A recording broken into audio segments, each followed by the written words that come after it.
Bueno, muy buenas tardes. Para mí es un placer como coordinador del grupo IRIS y también integrante del semillero IRIS, poder presentar el día de hoy a la doctora Sandra Patricia Cano. La profesora Sandra Patricia Cano es egresada del doctorado en Ciencias de la Electrónica en la Universidad del Cauca y ahora profesora de la Pontificia Universidad Católica Valparaíso en Chile, quien ha sido una de las personas más dinámicas que hemos tenido y que ha trabajado mucho con el tema de interacción humano-computador, específicamente en el ámbito de niños con personas con discapacidad auditiva.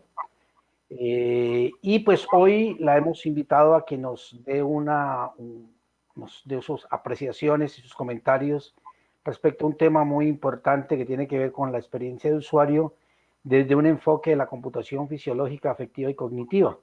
Esta es una dinámica que hemos venido trabajando en conjunto entre el semillero IRIS y el semillero de interacción humano-computador del grupo IRIS de la Universidad del Cauca, y se está transmitiendo en Facebook Live. Ahí tenemos a Laura Balay desde Argentina, que nos está observando también. Muchos saludos. Y entonces la dinámica va a ser que Sandra pues, nos va a presentar y después todas las preguntas nos las pueden hacer por Facebook Live y después se las transmitimos a Sandra Patricia. También la sesión está siendo grabada y después la guardaremos y la podemos eh, enviar a las personas que estuvieron participando en el mismo. No siendo más, Sandra, muchas gracias nuevamente por compartir tu conocimiento. Y antes de empezar con Sandra, esperamos que todos se encuentren bien en medio de toda esta situación compleja en la cual nos encontramos a nivel mundial. Gracias, Sandra, y pues te dejamos el espacio para que nos compartas tu amplia experiencia investigativa en este campo. Vale, muchas gracias, profe César. Bueno, antes de iniciar la charla, pues como dijo el profe César, o sea, cómo llegué acá, realmente yo venía trabajando y todavía sigo trabajando en el diseño de interfaces. Digamos, primero empecé diseño de interfaces digitales, luego comencé a integrar diseño de interfaces digitales más objetos tangibles. Y estaba enfocando con niños con necesidades especiales, sobre todo pues enfoqué discapacidad auditiva. Trabajaba en algunos como discapacidad visual y también cognitiva. Pero siempre teníamos un inconveniente, o sea, siempre que íbamos a hacer todo este proceso siguiendo la filosofía de diseño centrado en el usuario, teníamos un gran inconveniente con cada tipo de discapacidad que nos enfrentábamos y era cómo poder obtener información cuando estábamos evaluando un sistema interactivo con los niños. Casi siempre esos métodos que utilizábamos, que digamos que usualmente se utilizan los test de usabilidad o la observación directa, los focus groups con ellos eran muy difícil de establecerlo, por ejemplo, cuando es discapacidad auditiva, porque hay niños que tienen implante coclear, con ellos no se puede, digamos, establecer una comunicación muy fluida debido a que tienen un déficit del habla, ¿sí? Debido a su discapacidad auditiva. Y algunos, por ejemplo, cuando se comunican a través de lengua de señas, realmente tú tienes que saber lengua de señas para que ellos puedas establecer una empatía con ellos, si no, realmente no te van a hacer caso. Y realmente casi siempre nos fijábamos, era más bien a nivel de percepción a través de sus expresiones faciales. Y casi siempre, digamos, esos métodos que obteníamos, esas evaluaciones eran muy cualitativas, ¿sí? O muchas veces ellos se frustraban, bueno, en sus evaluaciones realmente se sentían como muy cohibidos para expresar eso. Así lo trabajáramos de manera colaborativa, digamos que se sentían que estaban siendo evaluados. Entonces, digamos que para ya seguir con el tema, de ahí seguí con la incógnita de cómo poderlo trabajar, o sea, poder evaluar, digamos, la experiencia del usuario a partir del concepto de lo que significa utilizando unos métodos objetivos. Entonces, ahí comencé a indagar un poco sobre este enfoque de la computación fisiológica, afectiva y cognitiva hoy en día, como digamos también con la industria 4.0, ha formado, digamos, un centro de atención, sobre todo en las emociones. Entonces, digamos, voy a explicar un poco para seguir, digamos, en esta presentación, el concepto de lo que significa experiencia de usuario. Entonces, la experiencia de usuario se define como percepciones y respuestas de una persona como resultado del uso y o anticipado del uso de un producto, sistema o servicio, ¿sí? También se ha definido como la experiencia de usuario incluye todas las emociones, creencias, preferencias, percepciones, respuestas físicas y fisiológicas y comportamientos y logros de los usuarios que ocurren antes y después durante su uso, ¿sí? Nosotros realmente nos estamos centrando con esta parte en la computación fisiológica, en las respuestas fisiológicas y en los comportamientos cuando vamos a, digamos, a utilizar a través de sensores o modelos cognitivos para poder identificar, digamos, respuestas del usuario. Voy a pasar. La usabilidad también, digamos, forma parte de la experiencia de usuario y es uno de los que se utilizan los modelos cognitivos e inclusive se utilizan las señales fisiológicas hoy en día para poder mirar, por ejemplo, carga cognitiva a través de las actividad cerebral, ¿sí? Entonces, la usabilidad puede definirse como capacidad del producto software para ser entendido, aprendido, usado y resulta atractivo para el usuario cuando se usa bajo determinadas condiciones. Entonces, ese entendido y aprendido es lo que hoy en día, digamos, está trabajando mucho la parte de neurociencias y educación, ¿sí? Y ya se empezó a meter lo que es la computación fisiológica, pero de la parte neurofisiología, ¿sí? A través del uso de sensores como los BCI, interfase cerebro-computador, o los eye tracking, ¿sí? Que básicamente eye tracking analiza un poco el comportamiento a través del rastramiento ocular. Voy a hablar un poco de este concepto de fisiología humana, ¿sí? Digamos que no es solamente señales, ejes, sino diferentes respuestas que el ser humano puede generar ante unos estímulos. Entonces, hoy en día la fisiología humana, bueno, la fisiología humana tiene una definición y es la ciencia que estudia las funciones de los seres vivos, ¿sí?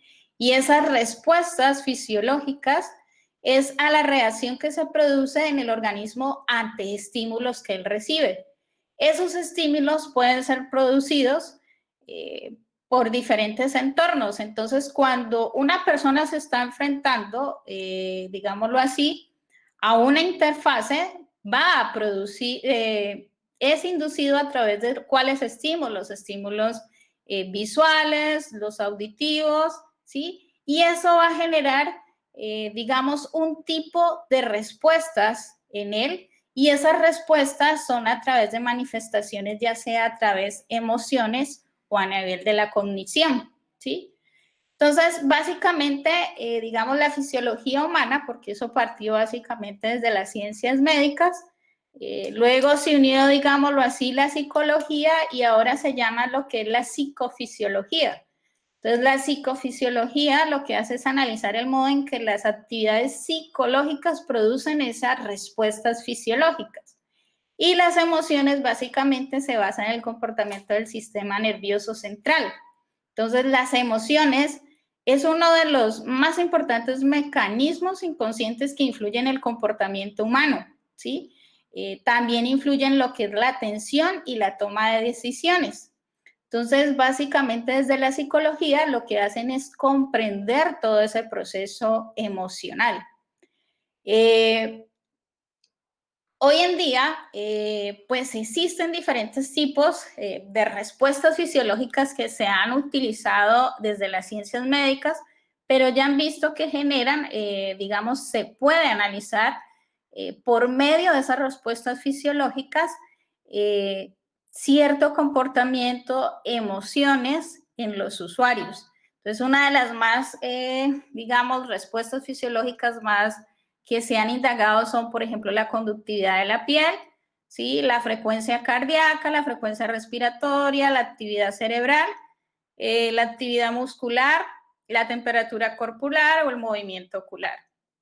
Y esas diferentes respuestas fisiológicas, pues a su vez tienen unas variables que se deben identificar y cada una de ellas, digamos, va a producir una respuesta de acuerdo a esa emoción que se está evaluando, ¿sí? Existen diferentes sensores para medir ese tipo de respuestas fisiológicas. Entonces, por ejemplo, voy a pasar, sí, acá mismo, existe, por ejemplo, la frecuencia cardíaca. Entonces, de la frecuencia cardíaca puede haber diferentes tipos de sensores y esos tipos de sensores, digámoslo así, utilizan diferentes técnicas para poder medir la frecuencia cardíaca. La frecuencia cardíaca hoy en día nosotros la vemos en los relojes inteligentes.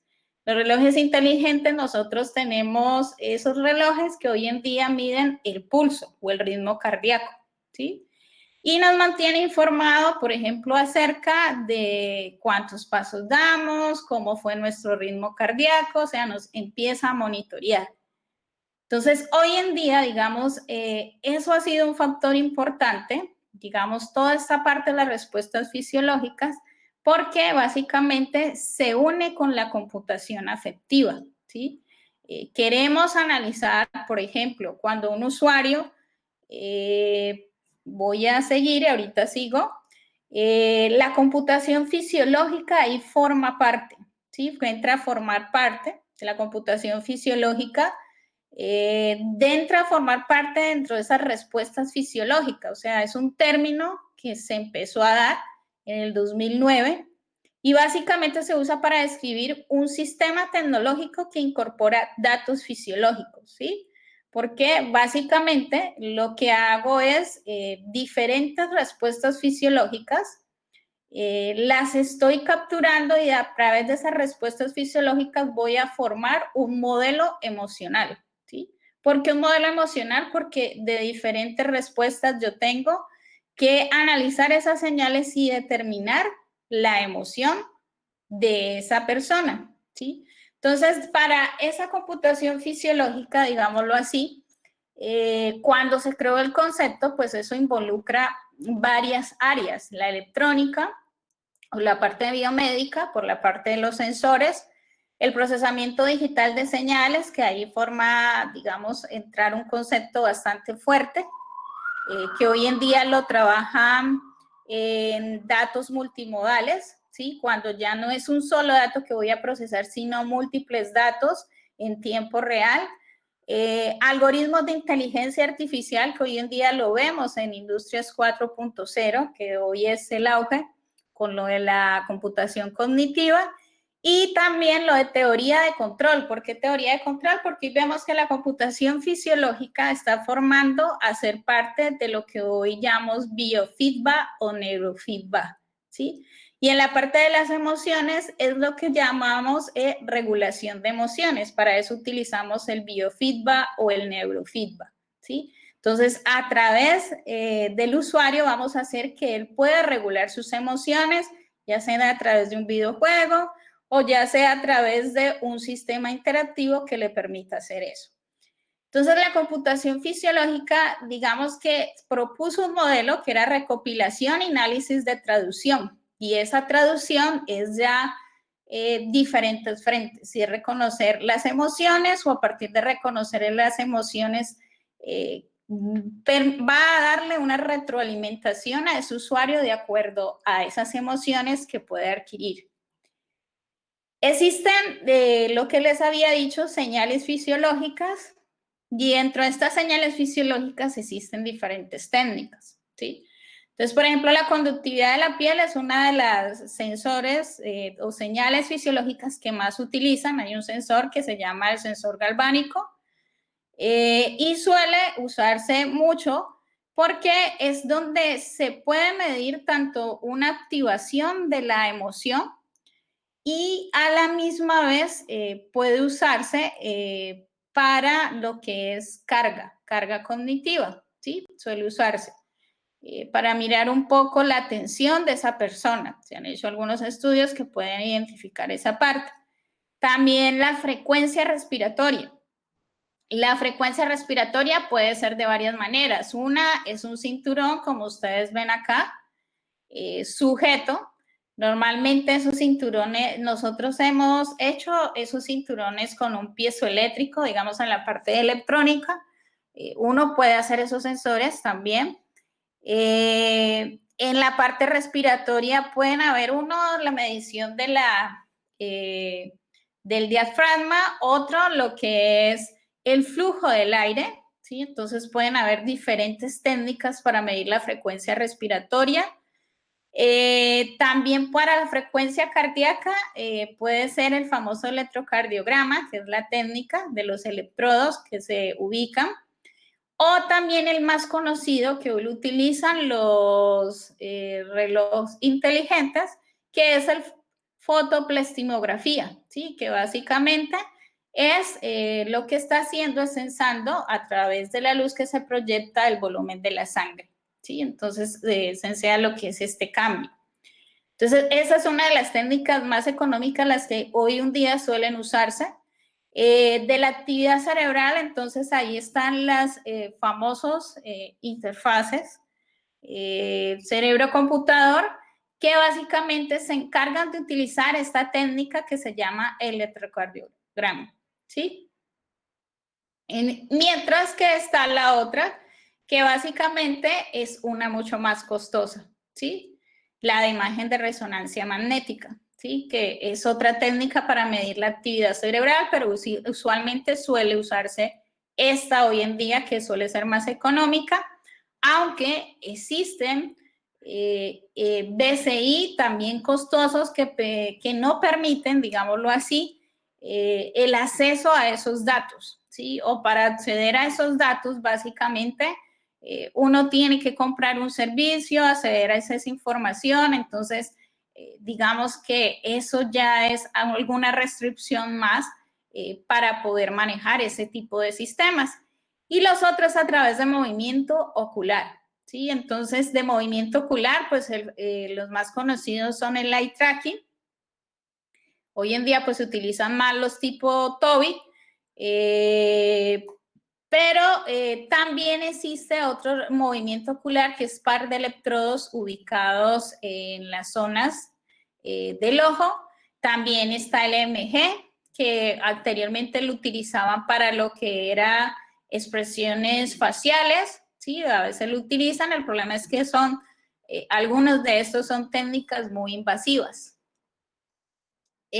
Bueno, ¿cómo se produce una emoción? Entonces, realmente una emoción incluye tanto respuestas fisiológicas, reacciones y una interpretación cognitiva. Entonces, básicamente es como esta niña, miremos el caso de ella, para mirar cómo funciona, digámoslo, o cómo se produce una emoción en una persona. Básicamente, Cristina es una niña de 8 años que tiene que pasar pues a exponer al frente en voz alta su trabajo. Entonces, hay señales hacia el cerebro y produce cambios fisiológicos en ella. Entonces, esas señales hacia el cerebro indican la maestra pronunció un nombre en Cristina y los demás niños guardan silencio, ¿sí? Entonces, va a haber un cambio fisiológico que se va a producir en ella, o sea que esos cambios fisiológicos pueden ser que se le reseca la boca, su pulso late más fuerte, se contrae su estómago, quizás sus manos se ponen heladas, ¿sí? Hay una baja de temperatura o comienzan a sudar sus manos. Entonces, ahí entra la parte de conductividad en la piel. Las reacciones, entonces va a tener reacciones, digamos, gestuales. Frunce su ceño, baja los hombros. Hay una interpretación cognitiva que piensa en los problemas cuando tuvo que pasar al frente sin tener un buen desempeño en la escuela y se produce una emoción. Y esa emoción es de nerviosa, ¿sí? Entonces, digamos que todos esos cambios son importantes saber esos procesos porque básicamente eso puede producirse cuando un usuario se enfrenta a una interfase, ¿sí? Quizás no de esa misma manera, pero si está siendo evaluado, quizás él va a sentir que realmente necesita su respuesta influye sobre la respuesta que le está diciendo el evaluador, ¿sí? Se va a ver afectada. Entonces, quizás se siente nervioso. O cuando se enfrenta, por ejemplo, a una interfase, digámoslo así, que no solamente involucra entradas tradicionales, sino otro tipo de entradas no convencionales y no sabe cómo interactuar con ellos. Entonces, muchas veces puede producir lo que es frustración o estrés. Digamos que ya entran a variar diferentes emociones, pero que son básicamente soportadas por muchas variables, ¿sí? Entonces, a veces es difícil, digamos, es difícil capturar todo ese tipo de respuestas, digámoslo, de una manera cuantitativa. Entonces, casi siempre, digamos, lo que tenemos es una información cualitativa. Bien, entonces, las emociones básicamente pues determinan la calidad de las interacciones con un producto en el entorno del usuario y están directamente relacionadas con la evaluación de la experiencia de este. Y la cognición se relaciona con la opción o proceso mental de adquirir conocimiento y comprensión a través del pensamiento. Entonces, la experiencia y los sentidos pues nos ayuda a formar percepciones, sensaciones e intuiciones. La cognición está muy relacionada a lo que son a procesos cognitivos, ¿sí? Entonces, la facilidad de aprendizaje, ¿sí? La atención, ¿sí? Realmente está prestando atención. La memoria a corto plazo, ¿sí? Entonces, digamos que estas interacciones pueden producir a la misma vez pueden generar un efecto de estimulación de emociones, ¿sí? En la persona y a la misma vez, digamos, pueden, digamos, generar estas interfaces, expresiones afectivas, digamos, usando como colores, animaciones o ápticas.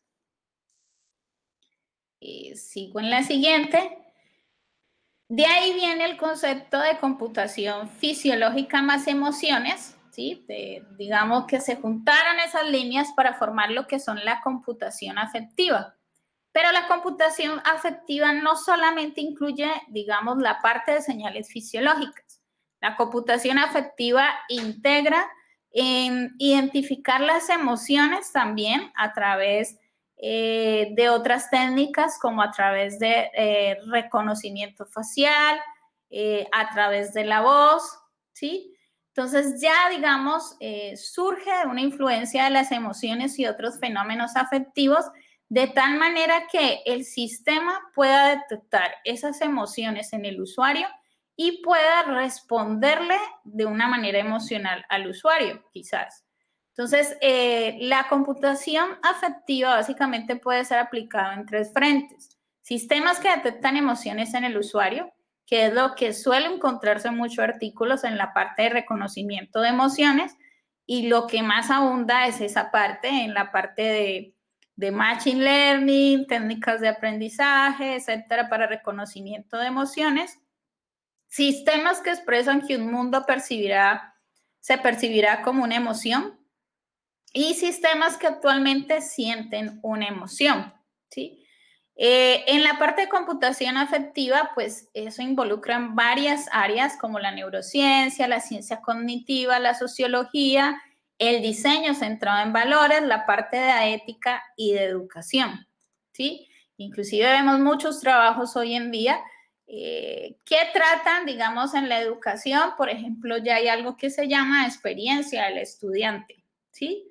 Entonces, en experiencia de estudiante ya tratan de cómo, y también desde la neurociencia más educación, en cómo generar una experiencia, digamos, afectiva a la misma vez al estudiante para que, digamos, mecanismos de aprendizaje, ¿sí? Motivarlo a aprender. Sigo acá. Entonces, la computación afectiva trabaja, digámoslo así, interacción con personas, computador, y trabaja síntesis de emociones, simulación de emociones en máquina. Entonces, la computación afectiva no solamente trabaja lo que es señales fisiológicas, sino expresiones faciales, posturas corporales, hablas y gestos, ¿sí? Ya integra, digámosle, un mundo más amplio. Las emociones, básicamente, pues para uno poder entender toda esa parte de cómo trabajar las emociones desde la parte computacional, hay que entender qué es una emoción. Entonces, existen unas emociones básicas que básicamente con la película de Pixar de Intensamente, se basaron básicamente en las emociones, en las 6 emociones básicas. Obviamente ellos no incluyeron la sorpresa, pero trabajaron las emociones básicas que fueron definidas por Paul, que básicamente son la alegría, la sorpresa, la tristeza, la ira, el asco y el miedo, ¿sí? Entonces se puede mirar desde una parte, digámoslo así, independiente, o también se puede mirar como un modelo, ¿sí? Se puede mirar como algo dimensional. Y ese modelo dimensional, que es el famoso modelo circunplejo de Russell, que básicamente es una valencia y una breusal, ¿sí? Entonces, cuando hablamos de activación, estamos nos refiriendo a una breusal. Entonces, una activación puede producir, ya sea, por ejemplo, puede producir, por ejemplo, cuando hay una alta activación, puede producir variabilidad cardíaca, ya sea baja, ¿sí? Puede producir una variabilidad inversamente baja, es decir, que lo que está haciendo es que el sujeto tiene una demanda emocional muy fuerte, ¿sí? Y el corazón pues va a tener un ritmo de flujo, pero una variabilidad baja, ¿sí? Eso puede producir. Entonces, básicamente el aurusal se relaciona a qué tan fuerte es la emoción, y la valencia es aceptable esta emoción. Se puede relacionar esas preguntas. Los focus que hoy en día se están trabajando, digamos lo que es las emociones, la están trabajando en diferentes disciplinas, desde la psicología, la neurociencia, la fisiología, la filosofía, la computación cognitiva, la sociología, la educación, las ciencias cognitivas, las ciencias médicas, y entre otros, si me he olvidado. Investigaciones realmente son varias. Por ejemplo, hoy en día suelen utilizar en Industrias 4.0 lo que es el famoso Internet de las Cosas para monitorear quizás no las emociones, pero sí las señales fisiológicas, por ejemplo, en adultos mayores, ¿sí? O también en pacientes. Entonces suelen utilizar, hay varios estudios que ya están trabajando esta parte de monitoreo enfocado en salud. Preferencias en el usuario, suelen utilizarlo, ¿sí? También en la parte de videojuegos. Entonces, por ejemplo, esto es un famoso juego que ya está en línea que se llama Relax in Race, y básicamente utiliza lo que es un sensor de conductividad de la piel, ¿sí? Y es a través de videojuegos. Entonces, usa lo que son las señales fisiológicas para poder básicamente identificar si el usuario está estresado, ¿sí? Entonces, si el usuario está estresado, lo que hace es crear unas dinámicas para relajarlo, ¿sí? Y hoy en día lo vemos con esta pandemia, donde la parte de los videojuegos ha cobrado mayor importancia. Y no solamente los videojuegos, digamos, existen diferentes enfoques donde lo que está, digamos, esta pandemia ha originado, lo que es causar diferentes tipos de ¿qué le diría yo? Enfermedades o problemas mentales en muchas personas por toda esta situación que se maneja, y más por lo que es el aislamiento involuntario. sobre todo, por ejemplo, en los niños que son autistas, donde se le cambia su rutina cuando ya venían manejando una rutina diaria. Entonces, esto los afecta a ellos de manera emocional, ¿sí? Entonces, este tipo de cosas realmente, digamos, estas emociones de ansiedad, estrés, son las que se están presentando más hoy en día en esta parte de la pandemia. Lo que es atención y esfuerzo mental es lo que me va, digamos, a ayudar para identificar en una interfase si realmente lo que yo estoy haciendo le está produciendo mayor esfuerzo mental, lo que puede ser contraproducente para el usuario, porque estoy haciendo que el reto que le estoy poniendo, por ejemplo, en el diseño de la interacción, realmente lo que va a hacerle es producirle estrés o una frustración de que abandone ya sea lo que está, la actividad que está haciendo. Que esto está muy relacionado a carga mental, la relajación lo vemos hoy en día con los famosos dispositivos que vemos en la parte de BCIs pequeños, que hoy en día suele circular uno que se coloca, digamos, en toda la parte occipital, creo, y algo de la temporal.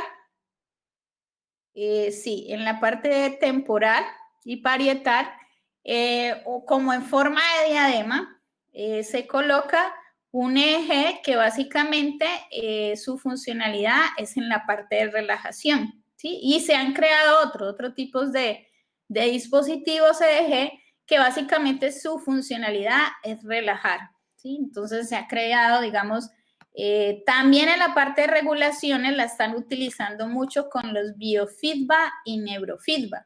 Básicamente eso salió de una teoría de control, ¿sí? En la parte de retroalimentación y que pueden hacer la parte de regulación de las emociones.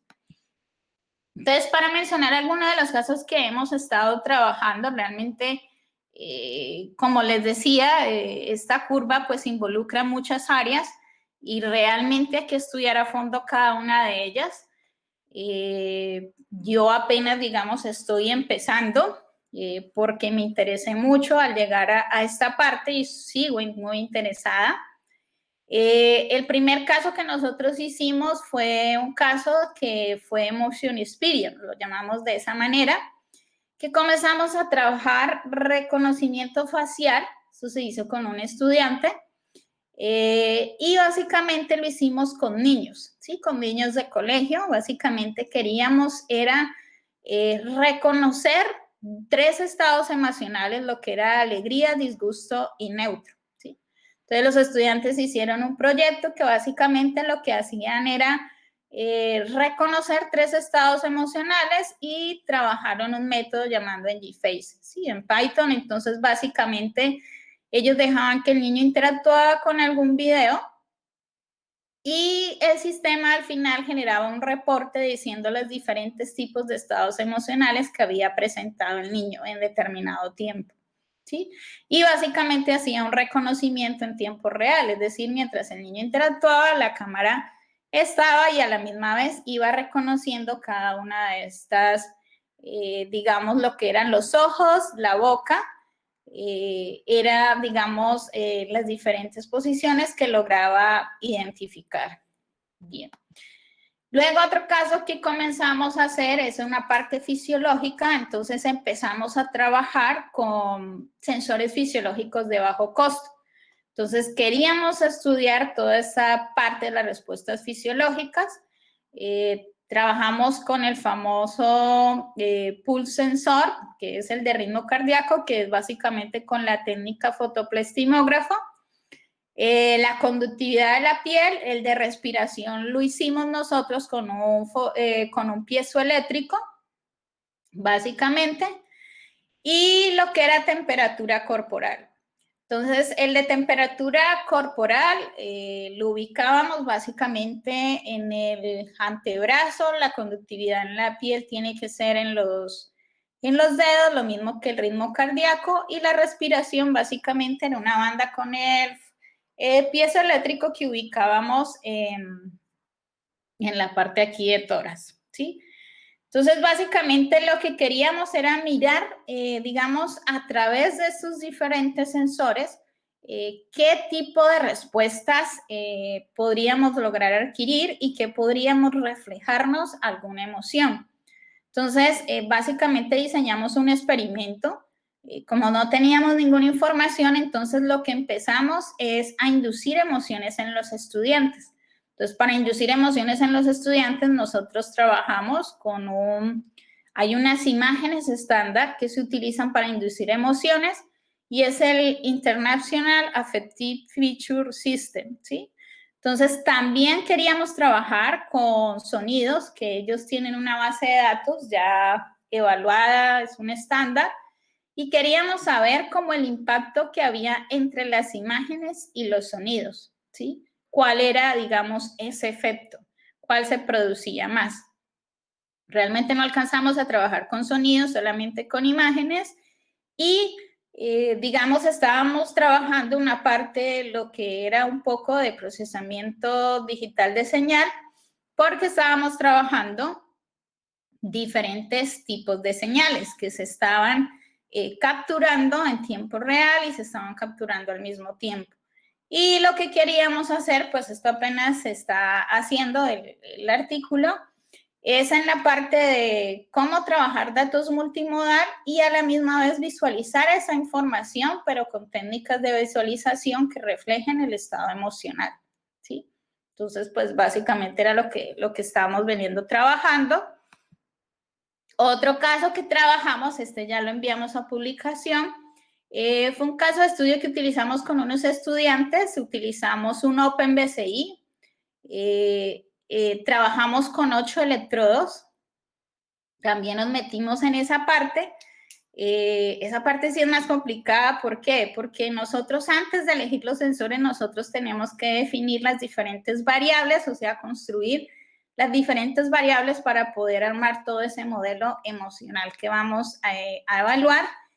Y en las señales eje todo cambia, ¿sí? Porque, digamos, es un sistema 10-20, hay que mirar las posiciones, así el OpenBCI, que digamos que él ofrece de 4, 8 y 16 canales. Nosotros trabajamos con el CITOM, pero básicamente no trabajamos con los electrodos que tiene, porque esos electrodos, digamos, molestan, incomodan al usuario cuando se colocan en la cabeza, chuzan un poco. Entonces, lo que trabajamos fue con unos electrodos que básicamente teníamos que adherirlos al cuero cabelludo, básicamente, y pues colocarle un gel conductor. Pero básicamente todo ese sistema lo hicimos de manera manual, es decir, tuvimos que aprender lo que es a medir con el metro, todo el cráneo y hacer cada una de las divisiones para colocarle diferentes posiciones. Y esos hechos electrodos realmente no es colocar al azar, no. Básicamente evaluamos como las posiciones de los electrodos que más se habían trabajado para producir este tipo, para poder evaluar, digamos, los diferentes comportamientos, que eran lo que son las frontales y las temporales, y trabajamos una occipital, que se ven acá. Sí, sobre todo en las temporales se producen las emociones, entonces por eso estamos trabajando T3, T5. Cuando son las impares es el hemisferio izquierdo y las pares es el hemisferio derecho. Bueno, eso es, digámoslo, toda una teoría que hay. Y básicamente trabajamos con un experimento y ese experimento consistía en que pusimos a los estudiantes a que interactuaron con 2 videojuegos. Un videojuego que básicamente tenía una interacción solamente con una entrada tradicional, del computador y el mouse. Y luego lo pusimos a interactuar con otro videojuego diferente, pero ya no era el computador, sino era la tablet, o sea que ya cambiaba su modo de interactuar. Básicamente, pues hubo un procesamiento, hubieron unos resultados que vimos que tenía se reflejaba, digamos, mayor, digamos, el análisis que se hace, básicamente se hace de las señales en diferentes, en el dominio de la frecuencia, y ahí notamos básicamente que en las mujeres, por ejemplo, había menos respuestas que en lo que había en el hombre. También notamos, por ejemplo, que las mujeres salían un poco frustrarse, digamos, por ejemplo, en un videojuego de los que colocamos comparado con otro, con los hombres. O sea, los hombres presentaban como mayor respuestas en ciertos resultados en comparados con las mujeres. Realmente quisimos, digamos, hicimos un análisis tanto por tipos de entrada como por género, un poco, aunque nuestro objetivo no era trabajar género, pero quisimos mirar y hacer una comparación entre las señales para ver si encontrábamos algo que los pudiera marcar. Y ahora, digamos, otro caso de estudio que se está trabajando es en la parte de niños con autismo. Entonces, estamos trabajando lo que es computación fisiológica, pero integrado con Internet de las cosas. Sobre todo más en cómo monitorear el estrés usando las tecnologías IoT, ¿sí? Básicamente, pues aquí la idea es cómo diseñar un dispositivo que no sea invasivo, ¿sí? Pero que de alguna manera ya lo hay, digámoslo, Rosalind Picard, que fue una de las creadoras de computación afectiva, ella creó lo que fue empática, y básicamente empática fue el sentido de esto, ¿sí?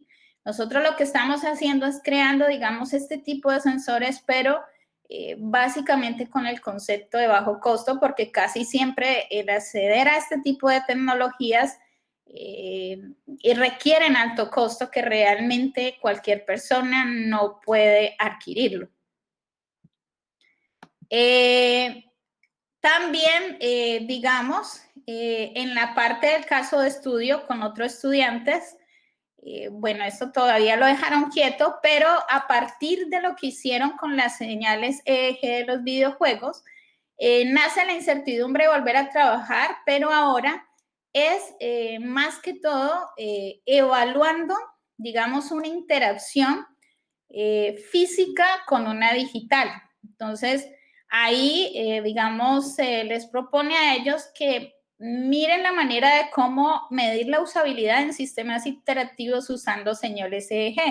Entonces, ellos tienen que mirar lo que es carga cognitiva y mirar un poco lo que es la parte del estrés, ¿sí? Entonces, como apoyo, pues hay un test de evaluación que es el NASA TLX para evaluar la carga cognitiva. Siempre nos apoyamos igual de test que al final le decimos al usuario para corroborar la información. Este es otro que también se está trabajando. Este es ahora de Learning Analytics. Hoy en día, pues en Learning Analytics lo que se está trabajando es el manejo de datos multimodales. Entonces, es entrada de diferentes dispositivos, el cómo yo puedo evaluar la parte emocional de un estudiante, ¿sí? Entonces, digamos que este es algo que apenas se está empezando, se está trabajando con eye tracking, pero un eye trigger. El Mindway, que básicamente tiene un solo electrodo, pero digamos hasta ahora nos puede decir alguna, digamos, alguna información al respecto. En este caso, él mide la tensión, la conductividad de la piel, el fotopleximógrafo y la respiración, ¿sí? Entonces, básicamente estamos trabajando una parte de señales multimodales y estamos extrayendo como las diferentes características que se pueden o pueden aportar a lo que es esta parte de Learning Analytics. Desde la parte de computación cognitiva, ¿cómo lleva esto? Hoy en día, con la integración de la inteligencia artificial, digamos, ha cobrado mayor importancia lo que es la computación cognitiva. Inclusive hoy en día, pues para que miremos esto rápido, lo vemos, por ejemplo, hoy en día ha cobrado más lo que son los e-commerce, ¿cierto? Entonces, en los e-commerce o cualquier sistema que entramos nosotros, queremos una atención inmediata, ¿sí? En un sistema electrónico. Entonces, usualmente ya ha cobrado mayor importancia los chatbots, ¿sí? En los chatbots, eso genera una mayor, digámosle, mejor experiencia al usuario. ¿Por qué? En sí es desde una perspectiva mejor experiencia al usuario porque el usuario no tiene que esperar a ser atendido. Luego, puede entrar a cualquier hora, está disponible las 24 horas y va a ser útil porque va a cumplir un objetivo que va a responderle de acuerdo a la solicitud que le está haciendo, ¿sí? Entonces, desde esa parte, digamos, existen muchas otras. Está formando a ser parte de la experiencia de usuario la computación cognitiva, ¿sí? En ofrecer, digamos, un mejor servicio, en este caso, al cliente, ¿sí? Hoy en día, por ejemplo, la computación cognitiva también se está trabajando lo que es en modelos cognitivos, ¿sí? Entonces, ¿cómo a partir de modelos cognitivos yo puedo hacer que el sistema sienta, ¿sí? Dentro de la computación cognitiva, pues haciendo el concepto, es una simulación de procesos de pensamiento humano en un modelo computarizado, cuyas funcionalidades son comprender y simular el comportamiento humano. Entonces ahí entraría lo que es interacción humana-información, que está muy relacionado a comportamientos. Análisis de sentimientos, lo vemos hoy en día en las páginas e-commerce también, en los comentarios, ¿sí? Vemos esto y básicamente ese análisis de sentimientos está utilizando técnicas de procesamiento del lenguaje natural, ¿sí? De Machine Learning y también teoría de la información, o a través de agentes conversacionales o los asistentes virtuales, que son los famosos chatbots que ya podemos inclusive crear cualquier persona, digamos, con poco conocimiento, ya las interfaces que se han hecho. Dentro de la computación cognitiva, digamos, es adaptable, es interactiva, iterativa y contextual. Digámoslo de esa manera, eso es lo que ofrece la computación cognitiva. Adaptable porque se puede usar datos en tiempo real y adaptarse a los cambios. Iterativa porque permite interactuar fácilmente con los usuarios. Iterativa porque ayuda a definir un problema y recordar ciertos procesos e interacciones, y contextual porque debe tener datos del entorno, ubicación, tiempo, que básicamente son los diferentes tipos de servicios que ofrecemos al usuario. Dentro de los chatbots, pues digamos, de los asistentes virtuales, el primero que empezó fue Lisa, a partir de uno de los más conocidos ahora es IBM Watson, que trabaja muy fuerte la parte de computación cognitiva, ya que a la misma vez tiene diferentes servicios, tanto de reconocimiento de rostros, de voz, también tiene la parte de asistentes virtuales para uno hacer un asistente, y también tiene para lo que es la parte de analizar las preferencias del usuario, un test de personalidad. Creo que es el Bitfile, el que tiene incorporado el IBM Watson. Y Alexa, que básicamente IBM es el entorno para crear básicamente lo que es chatbots. Alexa es un chatbot conocido de Amazon. Siri es el que tiene Apple y el de Google Assistant, que uno también puede trabajar y diseñar un chatbot. Los chatbots hoy en día también se están utilizando con los niños. Este es un famoso chatbot que se llama Anima, que lo que se hace es enseñarles sobre toda la teoría espacial a los niños, ¿sí? Hoy en día se están utilizando inclusive en la educación. Y hoy en día ya se conoce eso como interacción humano-robot. Entonces, inclusive lo vemos, este tipo de asistentes que es muy conocido ya, en los hospitales, también en los museos, algunos museos ya lo han incorporado. Este robot que básicamente nació de ese neorobot que hicieron, y básicamente es un robot que básicamente se comporta y tiene una interacción con la persona. También la computación cognitiva lo vemos, lo que dije, mucho en modelar procesos cognitivos, sobre todo en la parte de atención o memoria y también en la toma de decisiones, ¿sí?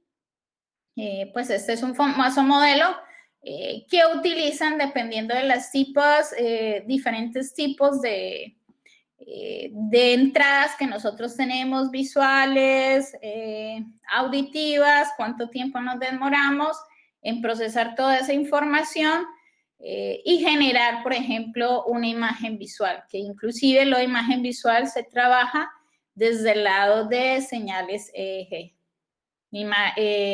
Imaginarias, la parte imaginaria. Lo que es memoria de trabajo, memoria a largo plazo, entonces lo que hacen es, digamos, modelar esos procesos a través de la parte cognitiva usando la parte de algoritmos inteligentes. Este es un caso de estudio que estamos trabajando, que hemos propuesto, que es con todo este tema de la pandemia y básicamente es en el diseño de un chatbot en la parte de salud mental, ¿sí? Pues digamos, no puedo describir muy a fondo la que estamos haciendo, pero es una parte porque ya enviamos a una convocatoria y es lo que estamos trabajando, pues lo que hoy en día estoy como más enfocada en trabajar, la parte de salud mental en la parte de chatbots. Creo que eso sería todo. Pues muchas gracias. Vale, Sandra, muchas gracias por tu charla. Pues si hay preguntas, yo sí tengo un par de preguntas, a ver si eso anima al público a preguntar. Ahí encuentro a el profesor Julio Hurtado, un saludo especial a la profesora Marta Cecilia Camacho, a Germán García, a Pablo Torres, Laura Balay, y aquí en el grupo que nos acompaña en Meet está Diego Eduardo Nicolás, a quien le agradecemos porque es la persona que nos está colaborando para el tema del Facebook Live. Felipe Agudelo, que ha sido la persona que ha liderado todo este proceso. Ingrid Carolina Muñoz, Isabela Toledo, Juan Pablo Murillo y el profesor William García, que se encuentra con nosotros también. Una pregunta, ya empezaron a hacer preguntas, Pablo, pero antes de la de Pablo, sí quisiera hacer una pregunta y un par de comentarios. Una es que además de lo que ha dicho Sandra en la parte emocional, hay aspectos que pueden influenciar o influir para que las emociones se generen y tiene que ver con el tema cultural y el tema histórico, ¿no? Y es uno de los aspectos que es muy, muy importante mencionar. Tengo una pregunta y es con el tema de niños con necesidades especiales. ¿Qué estudios o has visto tú que puedan determinar, por ejemplo, para niños con algún tipo de necesidad especial, por ejemplo, autismo o síndrome de Down, cuáles son las técnicas más recomendadas para hacer esta parte de evaluación emocional? Dado que, por ejemplo, el tema de las interfaces de estas últimas, EEG y todo este tipo de entornos que son muy invasivas, pues resultaría muy complejo para ellos. Entonces, ¿cuál podría ser la técnica más conveniente para esta población? Bueno, hay una técnica nosotros queríamos trabajar, por ejemplo, es algo que nos propuso Rosa Gil, una profesora un día, recuerdo, que podríamos hacerlo de una manera como gamificada, es decir, digámoslo como un traje, que es algo que empezamos a hacer, pero lo dejamos en stock, y es como un disfraz, es decir, que hacerle al niño creer que, digamos, puede ser un disfraz, puede hacer que algo que adquiera poderes, ¿sí? Es como una forma de que, digamos que ahora con este tema de superhéroes, eso lo empezamos a trabajar en los niños con discapacidad auditiva y visual en Colombia, en el instituto, pero lo dejamos ahí, digamos, hay una parte que empezamos a trabajar el diseño de de superhéroes con los niños con discapacidad auditiva, pero era a través de hacer superhéroes en la parte de robótica educativa, hacer superhéroes, digámoslo así, pero era a partir de peluches, por decirlo así, no peluches, sino pues como el famoso Toby que yo había hecho como oso de peluche, incorporarle tecnología, queríamos hacer, era un superhéroe en esa forma y a la misma vez, digamos, no medirle las emociones, sino mostrarles las emociones, ¿sí? Porque era una técnica para que ellos pudieran aprender las emociones, porque estábamos trabajando con niños de 3 a 4 años, ¿sí? Que con ellos es mucho más complicado. Con los de discapacidad visual, nosotros trabajábamos, sí, un disfraz, que empezamos a trabajarlo y básicamente ese disfraz, la idea es que estuviera táctil y podíamos adquirir diferentes tipos de señales, pero eran niños más grandes. De los estudios que he visto, por ejemplo, con autismo suelen trabajar mucho lo que son, para identificar las emociones suelen utilizar el sensor galvánico, ¿sí? Lo trabajan como una pulsera o le ponen algo, digámoslo así, que sea poco invasivo, que puede ser una pulsera, puede ser un traje, algo que realmente no sientan que lo están tocando, ¿sí? Inclusive nosotros estuvimos trabajando un poco con diseño de vestuario en la Universidad San Buenaventura. ¿Por qué? Porque en las emociones, es algo que lo dejamos también en stand-by por ahora, las emociones, digamos, pueden ser estimuladas y pueden producir buenas emociones los olores. Entonces, en los trajes, básicamente, pues diseño de vestuario trabaja una técnica que son los mismos trajes cuando uno se coloca ropa nueva y está, se me olvidó el nombre en este momento, no recuerdo, es un proceso que básicamente el traje tiene un olor, ¿sí? Se me olvidó la técnica realmente, cómo se llama, pero hay una incorporación del olor y ese olor se puede impregnar dentro de ese traje y ya han hecho trajes que ese tipo de olores lo que hace es generar son unas emociones positivas, un efecto de relajación en las personas, ¿sí?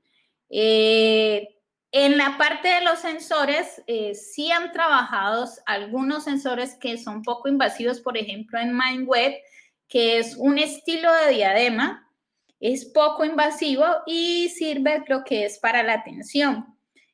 O suelen utilizar más técnicas, otro tipo de técnicas no invasivas como la parte de fisiología, puede ser un reloj, ¿sí?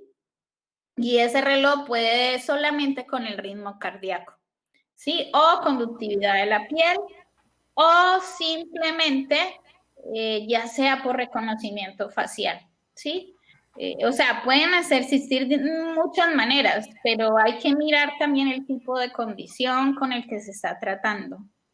Vale, Sandra, sí hay que aclarar un par de cosas que tener en cuenta, que una es el tema de producir emociones y otra cosa es la evaluación de emociones. Sí. Y la parte de los trajes, y lo que decía Sandra era que la idea era cómo diseñar una estrategia que pudiera permitir capturar la mayor cantidad de información sin que los niños, sobre todo con necesidades especiales, se sintieran que estaban siendo observados, y entonces por eso era la idea de hacer unos trajes, o sea, que las personas se disfrazaran, una estrategia en la cual ellos pudieran jugar un juego de roles con unos personajes, y en medio de eso, de ese traje, iban a ir unos sensores que permitían, pues de alguna manera, tratar de identificar esas emociones. Tengo una pregunta de Pablo Torres, bueno, hay un saludo de Fabián Chan. De Pablo Torres, dice, muy buena presentación, Sandra. ¿Han llegado a trabajar con emociones complejas, como por ejemplo la compasión, empatía? Y de ser así, ¿podrías comentar un poco sobre metodología y resultados relevantes? No, sobre esa no, esa sí es como tú lo dices, es emociones complejas.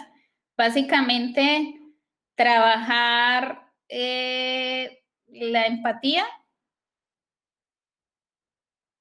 César. Sí, Cristian. sí, Sandra, la empatía y, por ejemplo, la compasión. No, no, realmente no, esa parte, uf, no. Ahí sí me corchó, o sea, esas emociones, realmente las que suelen trabajar más hoy en día son el estrés, por la parte de la ansiedad. Suelen trabajarlo más, más que detectar las emociones positivas, están más fijándose en las emociones negativas. Pero esa parte no, no sabría darte respuesta. Vale, y tengo otra pregunta y es, cuando uno habla de la parte emocional, hay un tema complejo y es que cuando uno hace estas evaluaciones, una cosa es la emoción que me está produciendo la, la interfaz o el producto con el cual estoy interactuando y otra es la emoción total, me explico. Si yo veo una película, por ejemplo Joker, y yo al final le hago la entrevista a las personas cómo se sintieron, posiblemente me van a decir que sentí, qué sé yo, tristeza o alegría, pero durante la película yo pude haber tenido un conjunto de emociones Emociones, diferentes. ajá. Entonces, por eso hoy en día se habla de tratar de evaluar lo que se llama el journey de las emociones, que sería como el viaje de las emociones, Y el mapa de las durante, emociones. exacto, como ir viendo cuál ha sido el proceso durante toda la interacción para tratar de determinar, tener una visión más objetiva y no quedarse con lo último. Claro, y eso es básicamente lo que hacen las señales fisiológicas. Estudiar todo el comportamiento, digamos, la activación de esa emoción, porque las emociones no se activan, digamos. El usuario normalmente, por eso es el problema de que llegamos a una parte objetiva, porque realmente cuando le preguntábamos al usuario al final, el niño no se va a acordar de todas las emociones, inclusive uno a veces, por más que quiera, uno a veces recuerda más las malas que las buenas, ¿sí? Entonces uno dice, no, es que ese sistema no me sirvió, al final me frustré. Claro, recuerdo más la mala y es la única que digo y califico el sistema de esa manera. Pero nos recordamos que en el transcurso de esa iteración nosotros podemos tener activaciones altas o bajas. Entonces, digamos que ese journal lo hace más la parte de la señal fisiológica. Sí, inclusive las técnicas que vimos son las que trabajan ese journal map, que es de las emociones. De acuerdo, sí, por eso es muy importante mencionar eso. Lo otro es que, claro, este tema es muy complejo porque aún no se sabe cómo aparecen las Claro, no, o emociones, sea, lo que cómo mencioné generan. al inicio de cómo llegué acá, realmente inclusive todavía sigo estudiando porque hay muchas cosas que uno no termina de comprender, inclusive Claro, cuando empezamos a estudiar las señales EEG, nos tocó estudiar desde cero porque no es coloque los electrodos donde usted quiera, no.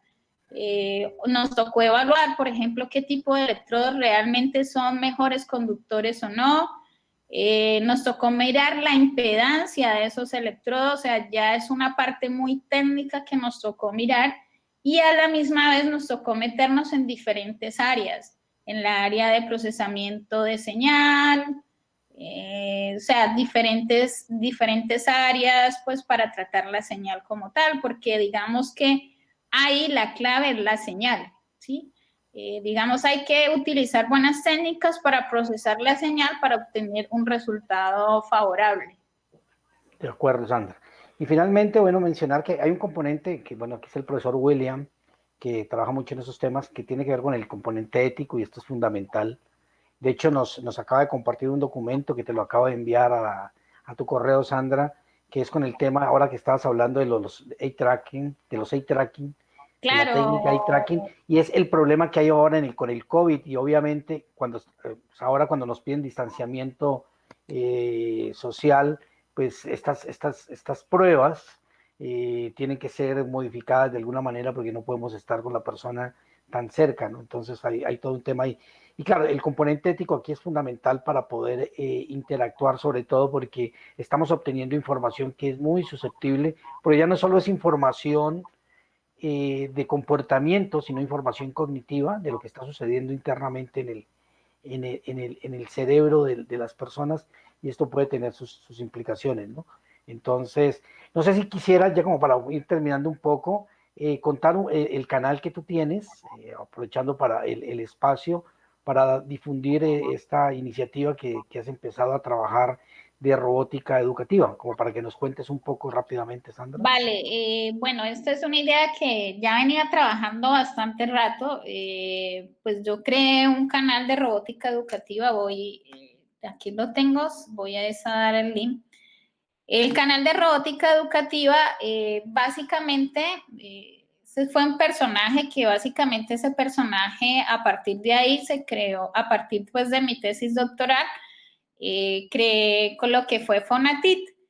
Y Fonatit, digamos, se creó como un robot, digamos, por ahí empezó a indagarme, pues por mi formación que es electrónica, a indagar todo este tema de robótica educativa.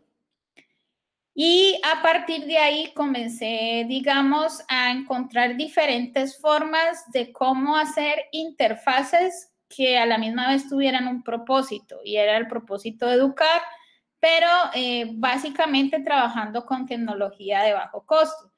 Porque yo siempre pienso en bajo costo. Si para uno a veces es difícil acceder a este tipo de tecnología, ustedes se imaginan qué difícil va a ser para un padre de familia. Normalmente más para padres de familia, digamos que básicamente esos niños que son con algún tipo de necesidad especial, no son de un nivel económico alto. Entonces, digamos, y tampoco, digamos, en Colombia, si nosotros vemos en Colombia, las diferentes fundaciones viven o sustentas también del apoyo de empresas que hacen donaciones. Entonces, tampoco, digámoslo, tienen como los diferentes fondos para poder adquirir este tipo de sistemas de alto costo. Entonces, básicamente yo empecé, digámoslo, de robótica educativa en cómo empezar, pues ese es el canal que muestra algunos videos, cómo empezar a trabajar desde la tecnología Arduino, empezar a hacer diferentes tipos de diseños, que uno como, digamos, si es pues, le gusta mucho esta parte de electrónica, de indagar en esta parte, yo puedo a la misma vez al niño hacer un proyecto de construir un robot, ¿sí? Desde cero, y ya la tecnología, digamos, no es como antes, es decir, hoy en día ya se ofrece, digamos, ya sistemas embebidos que son muy fáciles de adquirir, son económicos, y es más las ganas por aprender lo que uno tiene, ¿sí? En esa parte.